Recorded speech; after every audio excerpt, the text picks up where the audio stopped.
Hello, and thank you for joining us on this special edition of Business and Beyond. I'm Julie Wheeler, President and CEO of the BBB Serving Western Virginia. Today, we are highlighting the people who transitioned from serving our country to serving their community. Across America, veteran-owned businesses are built on the same values forged through military service. That includes discipline, resilience, sacrifice, and purpose. Many of those who left the service use these skills they learned from their time in the military as the foundation for something entirely new. Today, we'll hear from 4 business owners who tell you about how they made this transition, sharing their lessons, struggles, and victories that shaped their path from service to success.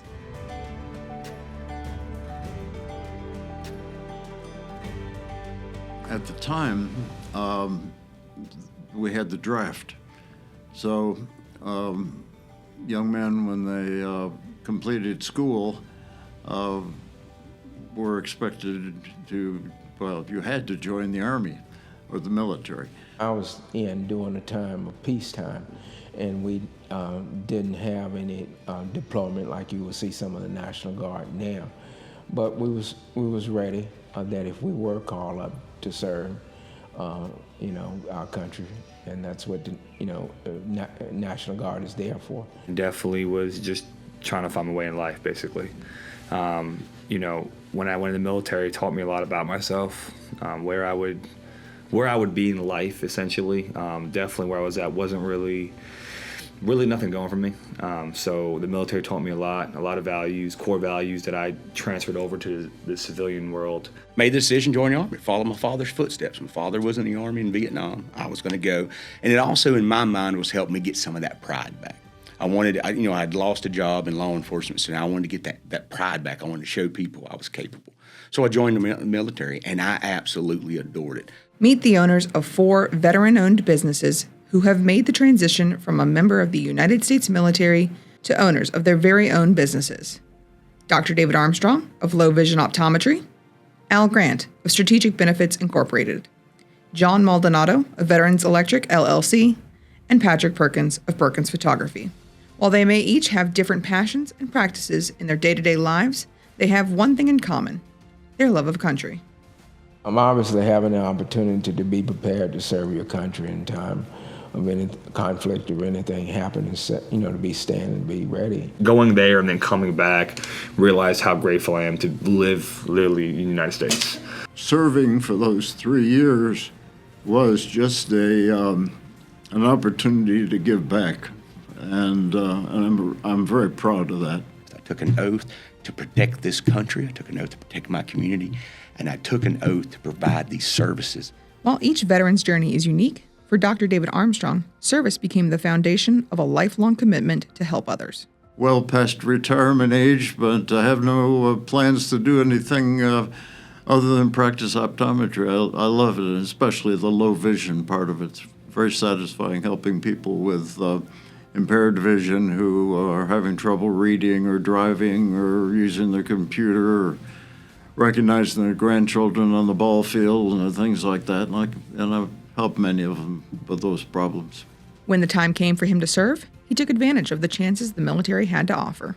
So in my case, I had a choice. I could be drafted as a private, and that was one option. The other option was I could enlist and become a lieutenant, and instead of being in the infantry, for example, I was able to serve as an optometrist, which over the 3 years gave me a whole lot of experience in my profession. I was always in awe of what other people in the military were doing. At the time, at Fort Benning, there was an infantry division and also what was called the 11th Air Assault Division. And the Air Assault Division was really training to go to Vietnam without question, and they developed a new method of warfare. If you're familiar at all with the Vietnam War, helicopters were a major tool in our combat over there. and Fort Benning is where those people trained. So we saw a lot of the people from that division, and we knew that's where they were going, and they were really learning new skills that they would use in Vietnam. It was kind of interesting that sometimes some of the higher ranking people would fly their helicopter to the eye clinic. We had 2 eye clinics, and one of them backed up to a golf course, the Army's golf course, and they'd land on the golf course, come in, have their eyes examined, pick up their glasses or whatever it was, and fly away. Like Dr. David Armstrong, Al Grant joined to serve our country, filling an important role as a member of the United States National Guard. Anyway, I was in the artillery division and was called a cannon crewman, and also with the communication side, because I had a communication background in the private life. I was with the small town radio station. As you kind of can remember, small town radio station back there, they basically was the voice of the community. We did everything from the trading posts all the way to just regular news. We had live news at 6 o'clock every night. Of course, the commitment to the country. My captain was fortunately my English teacher in the 9th grade. Fortunately, I didn't rub him the wrong way, and he kind of thought I would be a pretty good fit for the service, and so that was my background. And then it was opportunity. This was self-decided opportunity to not only serve, but to also pick up some extra money, there. But the main thing was opportunity to make the commitment to the country and still have civilian life at the same time. Al also carries the values he learned in the service close to his heart, even all these years later. I think the biggest thing is paying attention to detail and understanding the chain of command, because really being in as I call it, citizenship service, you learn your processes and how you have to go up the chain of command. That has helped me in private life. That I understand and respect the chain of command. Like Al, John Maldonado saw the military as an opportunity to create something for himself, joining the service right after high school. It was a lot of following footsteps. I wanted to literally plant my own footsteps and take my own path, and just get away from where I was at and just create something new and different for myself, instead of living in a shadow, if that makes any sense. Deployed twice to South Korea and to Africa, his overseas service helped shape the values and perspective he carries with him today. Africa was more of a life lesson. It was a very humbling experience. Definitely a third world country out there. People still living in mud huts. Clothing is not a thing out there. Borders are ropes. A lot of people don't know. They complain about not having internet. It's like, dude, these guys are literally eating in dirt right now, and they're having the time of their life. So it definitely showed appreciation for what I have now. Just basically out of that Western mindset and just really show appreciation. Love your family, because that stuff over there, man, is life is short over there. For Patrick Perkins, however, the decision to serve came later in life, offering him the chance to challenge himself in a new way. Originally, I went in as EOD, which is explosive ordnance disposal. However, the common phrase, my recruiter lied to me, was 100% true. Once I got in, I realized what EOD did and how, because I thought it was TV. But then we started seeing more of it, and I realized that I probably wasn't at the level that I needed to be going into that. So I spoke with my drill sergeants and my platoon commander in basic, and they understood, because I was a little bit older than most. I went in at 27. So over time, the drill instructors and everybody else kind of realized that I was a little bit more settled in my time. So I went to the drill instructors, talked to them for a little bit, and we reclassed.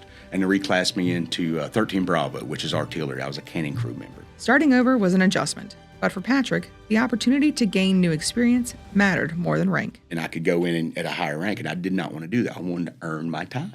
So I went in as a PV1 just to get the experience, and that was one of the silliest ideas I've ever had, because I would have much rather had that rank when I went in, when I found out what was going on.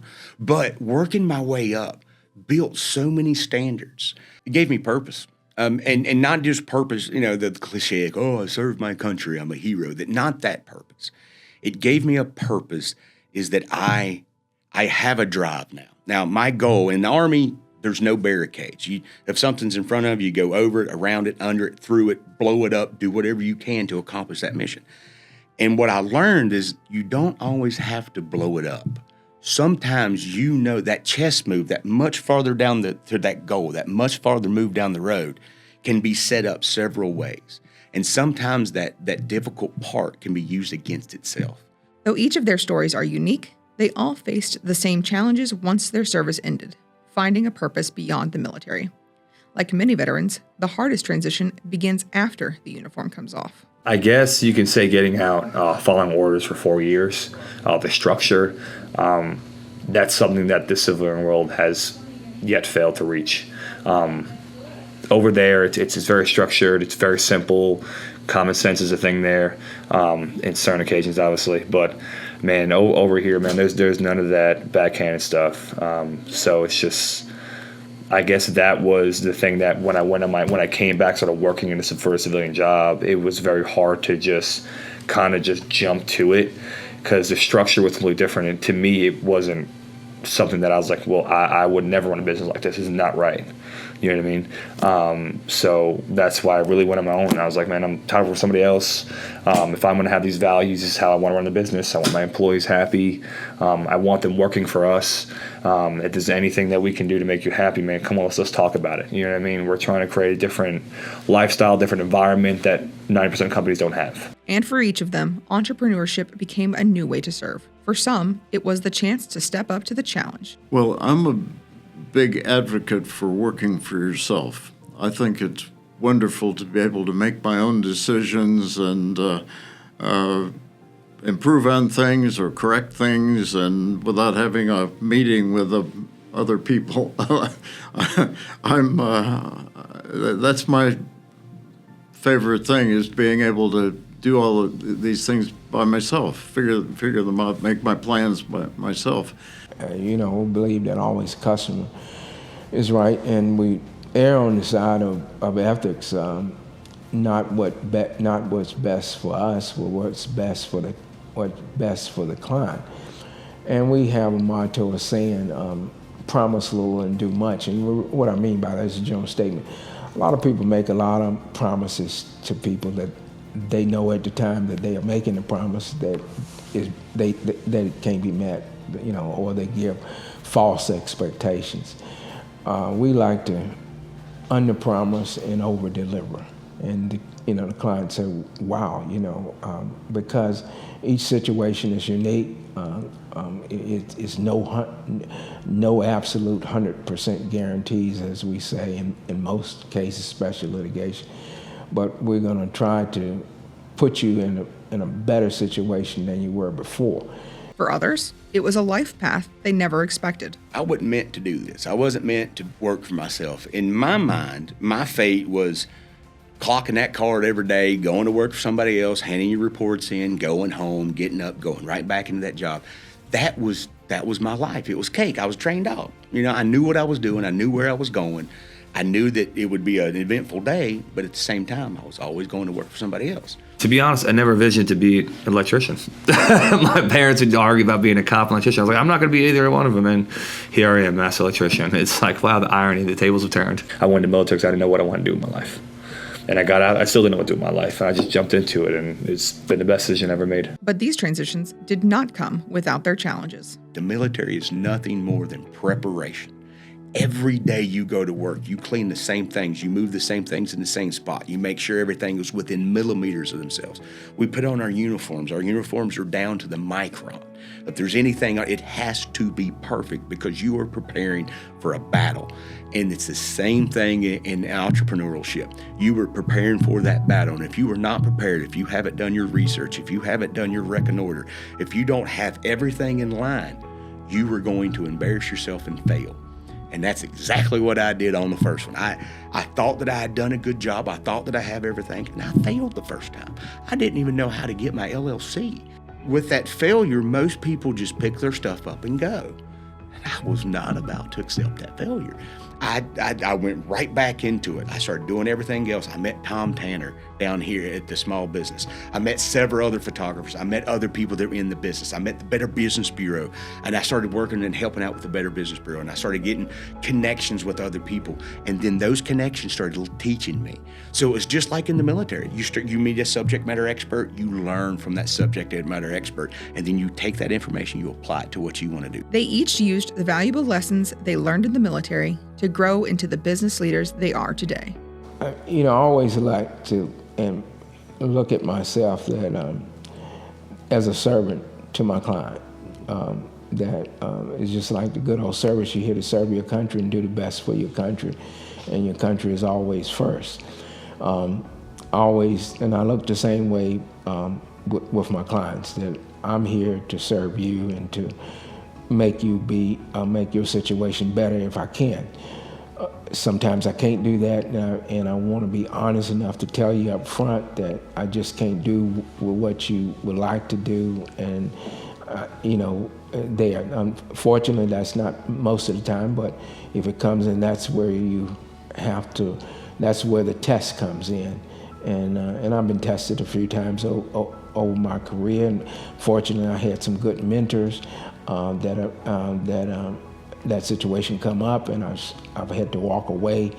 And you think at the time you're walking away from money that you all need, but another door will always open up somewhere else, and you feel good that you did walk away, because you could have told them differently, and I just will not do that, because I've seen some people that have done that in their career, and it comes back to bite them in the butt. Doing the right thing even when no one's looking, that goes the same thing that for our employees as well. Just being there, man. Honestly, it's just being there. We try to take pride in everything that we do, and we want to make sure that our customers are just literally a top priority. Honestly, between us, when everyone else goes home, when the job's done, me and my partner, we're still thinking about that job. We want to make sure that the customer's happy. Like we do QC checks that most companies don't do. We come out ourselves and we make sure that the job's done right. If it's not done right, we fix it. There is no excuse on our end. Like if we're wrong, and we take a complete accountability of everything. In the Army, you are a Swiss Army knife. You're going to have all kinds of roles. I thought I was going to pull strings. Turns out I was advanced party, which means I was going out in the wilderness by myself, camping out by myself, securing zones by myself, waiting for the big boys to show up. And in the business, we have seen so many photographers that are like, hey, we're natural light photographers, or hey, we're wedding photographers, or we're little league photographer, or this. And I'm thinking, why in the world are you limiting yourself? You have a weapon system camera, which you understand. You can take that weapon system, do whatever you want to do with it. I can shoot low light, I can shoot weddings, I can shoot.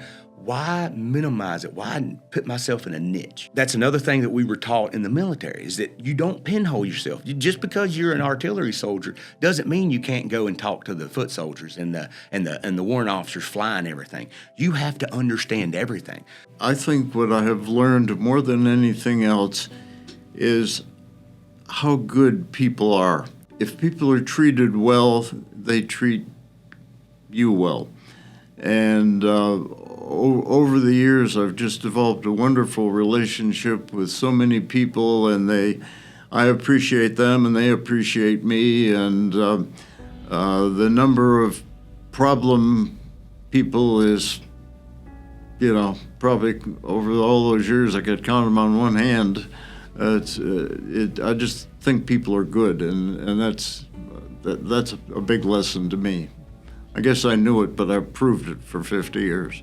For these veteran-owned businesses, that commitment now extends to customers through accountability, trust, and Better Business Bureau accreditation. I've just been proud of that fact, and proud to be a part of BB&B, and just we strive even more to make sure we're always holding up to the standards. I think being accredited by the Better Business Bureau indicates that you have a certain standard for the way that you operate your business and really the way you live your life, like the Scout Law. And I think that belonging is important because it allows people who are looking for businesses to deal with. It gives them a way of seeing that this is a business that follows certain levels of standards, that they have credibility, they're responsible, they take responsibility for making their business good. If there's an issue, they take responsibility for fixing it, and you can trust them. And I think all those things are important. Well, the BBC still, I'm be honest, it's a well-known business. You guys only have, honestly, good standing employers on there, and to get my foot in the door, that I signed up, I definitely want to be a part of that. I want to be a part of the referrals. I want to be part of all stuff, and I knew that, hey man, I gotta, if I want to be up there, I gotta put the work in. Joining the BBB is absolutely vital for a small business, especially when you don't know what you're doing. Because somebody in that group, that Better Business Bureau, somebody in that group knows how to do this job.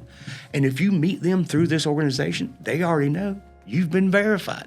You've already came through some of the checks and balances there. So they can dedicate that free time, that friendly conversation of, oh, you're using this? You ought to look into this, man. This works a whole lot better. You're doing owner drafts? Are you doing quarterly? You're doing them end of the year. I'm doing quarterly. It's pretty good. That's what you should do. And those talks reassures me that I'm safe and that I'm doing my job as accurately and as well as I could. I'm accomplishing the mission given. And I gave myself this mission. So all of my record order comes from the BBB, and a lot of friendships come through there. And for any veterans who may be considering making that transition into the business world? Come on over. Come on over. My number one piece of advice would be if that's the kind of person you are, go for it. And get as much advice as you can from other people who've had experience in whatever field you're considering. And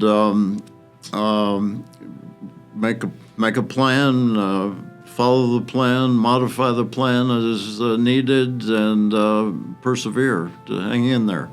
And things don't always go fast, but if you work at it hard, they'll continue to improve, and you'll be proud of what you've done. We used to say, embrace the suck. And the reason we would say that is this just frankly sucks. It's tough. But you hold into it, you go.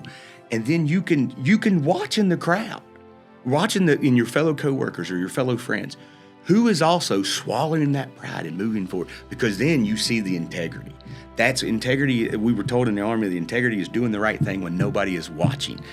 And when the chips are down and everybody else quits or fails or don't want to get back up and don't want to be honest and don't want to try things, those people that get back up and move forward, that's the people you can trust. That's how you determine integrity. Those people that are doing the things that they should be doing, even though in some situations you wouldn't. Well, I would tell anybody, whether they come in our service or not, but especially hook up with a good mentor that has already been tried and tested.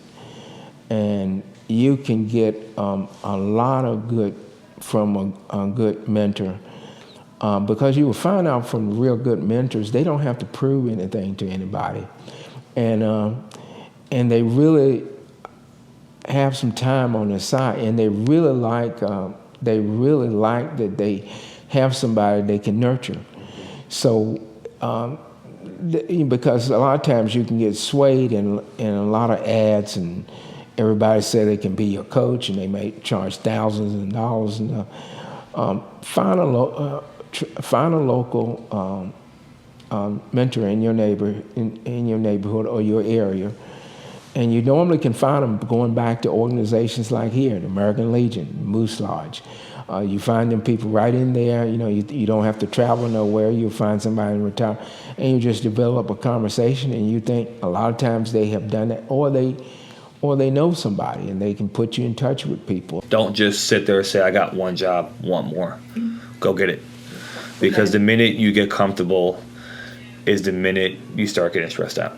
You can never be comfortable. You've got to stay always uncomfortable. You know, you get to the line and you get old and you're like, man, I can't, I'm still here. Well, you're still here because you never wanted more than what you know what I'm saying? Like, it's just the only thing I could really recommend. It definitely happened to me. I was at a point when I first started, I was like, oh man, it's a lot of work, this and that. Then I had to talk to my father, and he's like, hey man, you got to just want it. You got to go out and get it. And when I started doing that, the scale went up. People were happy, starting people's trust, and I just was just going above and beyond on anything and everything. That's why I realized that when I get comfortable, it's a bad place, and I try to get uncomfortable real fast for a reason. They say the mission may look different today, but the values behind it remain the same. I think that most of the veterans now who own businesses volunteered to be in the military. They didn't have a choice like I did, or they didn't need to go. They volunteered because they were committed to our country and serving it in a way that protects the rest of us. So I think that in itself is puts them a cut above the average person. So knowing you're dealing with someone like that is a good thing. You're dealing with somebody with integrity and loyalty to our country, and who's motivated to step out and do his part, his or her part. Leadership, basically accountability. Everything in the military is structured so each soldier can be successful. And they teach you these values to be literally responsible for yourself. Own up to your own mistakes. You know, like this is what it is. You know, so that definitely helped me out. Definitely had a better understanding than most people that didn't go in the military. It definitely helped me out big time for sure. I built something from the ground up. I didn't join a job. I didn't do something. I didn't go get training. I thought of something. I built it. It's mine. And I take care of my son. I take care of my wife. And I'm doing something that is the American dream. People talk about this American dream all the time. The American dream is to be self-sufficient. It's something you're good at and you enjoy. We're celebrating our 250 year anniversary of this country. You know, I'm very proud to be American. Actually, you know, I wear a hat every day, a cap every day that says proud to be American, and I really love this country, and I love so much what this country has done for me, and I just want to be able to give a little bit back.